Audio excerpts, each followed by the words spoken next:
La 5e édition de la Semaine européenne de l'abeille et plus largement des pollinisateurs, avec pour débuter l'inauguration d'un village bucolique situé sur l'esplanade Simone Veil. Une inauguration en présence du souverain. Depuis 2012, chaque année, le Parlement européen organise cette semaine à l'initiative de l'ancien député européen Gaston Franco. Les problèmes de pollinisation avaient fait le tour de la planète, tout le monde faisait des constats assez dramatiques. Donc nous avons souhaité qu'au Parlement, où se décide quand même la majorité des textes qui régissent la vie quotidienne des Européens, qu'au Parlement donc, nous puissions en débattre, faire le point et surtout trouver des mesures. Ça nous a permis, par exemple, au moment de la négociation de la nouvelle politique agricole commune, d'introduire des dispositions favorables à la santé des abeilles.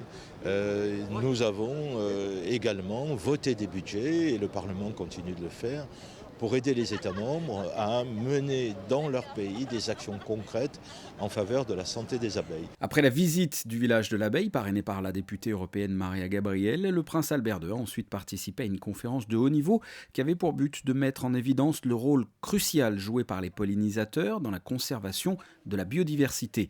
Parmi les personnes présentes, des représentants des institutions européennes, mais aussi des scientifiques ou encore des apiculteurs, il y en a 600 000 en Europe.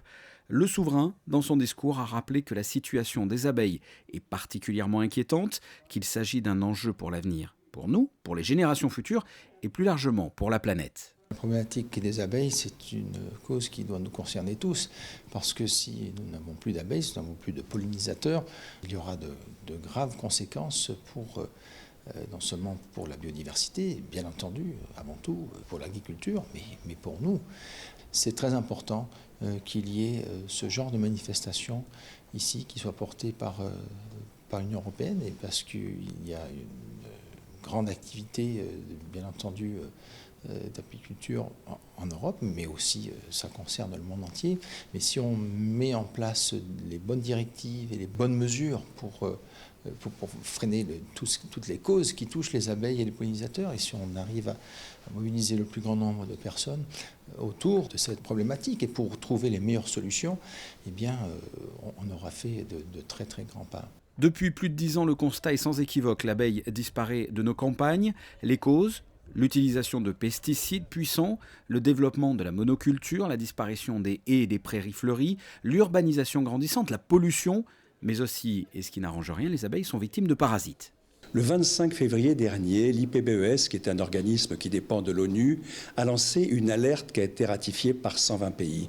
Cette alerte nous annonçait que la sécurité alimentaire était dorénavant impactée par le déficit de pollinisateurs.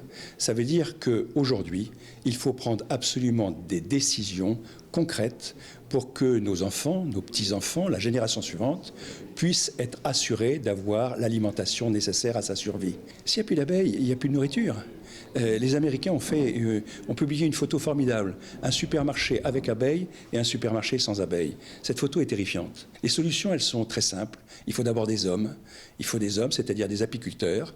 On oublie que quand on vous dit aujourd'hui que les abeilles disparaissent à raison de 30% par an, mais ça veut dire que l'apiculteur lui-même perd 30% de son outil de production chaque année. Donc l'important derrière les abeilles, c'est en même temps le berger de l'abeille.